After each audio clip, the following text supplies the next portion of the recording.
Right. న్యాయపరంగానే KTR సంబంధించిన ఒకవేళ ED విచారణలో కానీ ఏసీబీ కానీ కేటీఆర్ని అరెస్ట్ చేస్తే న్యాయ పోరాటం చేస్తామంటూ కూడా బీఆర్ఎస్ శ్రేణులు అంటున్నారు.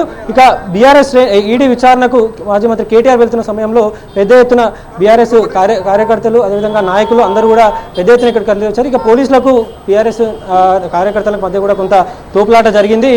ప్రభుత్వం కేవలం కక్షపూరితంగానే కేటీఆర్ మీద కేసు పెట్టడం అదేవిధంగా విచారణ పేర్లతోటి పిలుస్తుందంటూ కూడా బీఆర్ఎస్కి సంబంధించిన మాజీ మంత్రి వేముల ప్రశాంత్ రెడ్డి అదేవిధంగా దాసోజు శ్రవణ్ నాయకులు కూడా వాళ్ళు చెప్తున్నారు. ఇక ఒకవేళ కేటీఆర్ని అరెస్ట్ చేసినట్టయితే కనుక తాము పార్టీ మొత్తం న్యాయ పోరాటం చేస్తామని కూడా బీఆర్ఎస్ సంబంధించిన నాయకులు దాసోజు శ్రవణ్ అంటున్నారు. ప్రస్తుతానికైతే ఈడీ విచారణ లోపల మొదలైంది.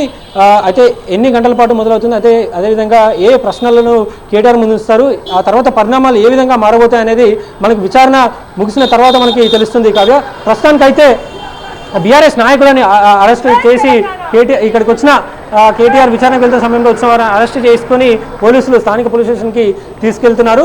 అయితే కొద్దిసేపు మాత్రం అటు బీఆర్ఎస్ నాయకులు వచ్చి పెద్ద ఎత్తున రావడంతో కొద్దిసేపు మాత్రం బషీర్బాగ్ ఈడీ ఆఫీస్ దగ్గర కొంత ఉద్రిక్తత వాతావరణం నెలకొంది. ప్రస్తుతానికైతే వచ్చిన వాళ్ళని ఇక్కడ బీఆర్ఎస్ నాయకులందరినీ కూడా ఎవరైతే నినాదాలు చేస్తున్నారో వాళ్ళందరినీ కూడా పోలీసులు అదుపులోకి తీసుకొని స్థానిక పోలీస్ స్టేషన్లకి తరలిస్తున్నారు. ప్రస్తుతం మనం విజువల్స్లో కూడా చూసుకోవచ్చు. అటు మహిళా నాయకులని అదేవిధంగా బీఆర్ఎస్ నాయకులు అందరినీ కూడా అరెస్ట్ చేసి తీసుకెళ్తున్నారు. ఎమ్మెల్సీ మధుసూదన్ చారి అదేవిధంగా మాజీ మంత్రి వేముల ప్రశాంత్ రెడ్డి మాజీ ఎమ్మెల్యేలు జిల్లా నాయకులు పెద్ద ఎత్తున ఇక్కడికి రావడంతో ఇక్కడ ఎలాంటి కూడా ఉద్రిక్త పరిస్థితులు నెలకొనకుండా ముందస్తు శాంతి భద్రతను కాపాడడంలో భాగంగా పోలీసులు బీఆర్ఎస్ నాయకులను బీఆర్ఎస్ కార్యవర్గాన్ని అరెస్ట్ చేసి స్థానిక పోలీస్ స్టేషన్లకి తీసుకెళ్తున్నారు. ఇక కొద్దిసేపటి క్రితం అయితే అటు బీఆర్ఎస్ నాయకులకి అదేవిధంగా పోలీసులకు మధ్య కొంత తోపులాట జరిగింది. ఈడీ విచారణకు కేటీఆర్ వెళ్లే సమయంలో పెద్ద ఎత్తున ప్రభుత్వానికి వ్యతిరేకంగా నినాదాలు చేయడం అదేవిధంగా ప్రభుత్వం కక్షపూరితంగా కేసులను మనాయిస్తుందంటూ కూడా బీఆర్ఎస్ నాయకులు నినాదాలు చేశారు. ప్రస్తుతానికైతే ఈడీ ఆఫీస్ దగ్గర ఎట్లాంటి ఉద్రిక్తతలు నెలకొనకుండా అదేవిధంగా ట్రాఫిక్ మూవ్మెంట్ కంట్రోల్లో ఉండాలి, అదేవిధంగా శాంతి భద్రతలను కాపాడడంలో భాగంగా పోలీసులు బీఆర్ఎస్ శ్రేణులని అదుపులోకి తీసుకొని స్థానిక పోలీస్ స్టేషన్లు కూడా తరలిస్తున్నారు.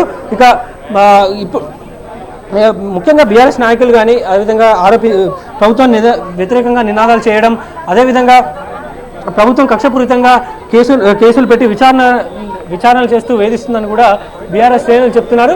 ఇక మహిళా నాయకులు జిల్లాకు సంబంధించిన నాయకులు అదేవిధంగా మాజీ మంత్రి ఎమ్మెల్యేలు ఎమ్మెల్సీలు కూడా బీఆర్ఎస్ పార్టీకి సంబంధించిన నాయకులు కూడా ఈడీ ఆఫీస్ దగ్గరకు చేరుకొని కేటీఆర్ ఈడీ ఆఫీస్ లోపలికి వెళ్లే సమయంలో నినాదాలు చేయడం అదేవిధంగా ఈడీ ఆఫీస్ గేట్ ముందు కూడా కొంతసేపు నిరసనలు చేశారు. దీంతో అటు పోలీసులకు బీఆర్ఎస్ నాయకులకు మధ్య కొంత ఉద్రిక్తత నెలకొంది. ఇక ఉద్రిక్త పరిస్థితులను కంట్రోల్లో ఉంచేందుకు పోలీసులు బీఆర్ఎస్ నాయకులను అదుపులోకి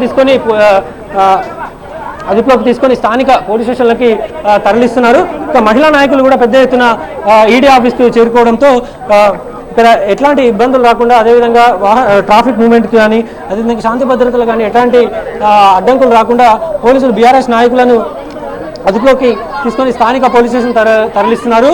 ఇక ఒకవైపు ఈడీ ఆఫీస్ బయట బీఆర్ఎస్ నాయకుల నిరసనలు కొనసాగుతుంటే మరోవైపు లోపల ఈడీ ఆఫీస్ లోపల కేటీఆర్ విచారణ కొనసాగుతుంది.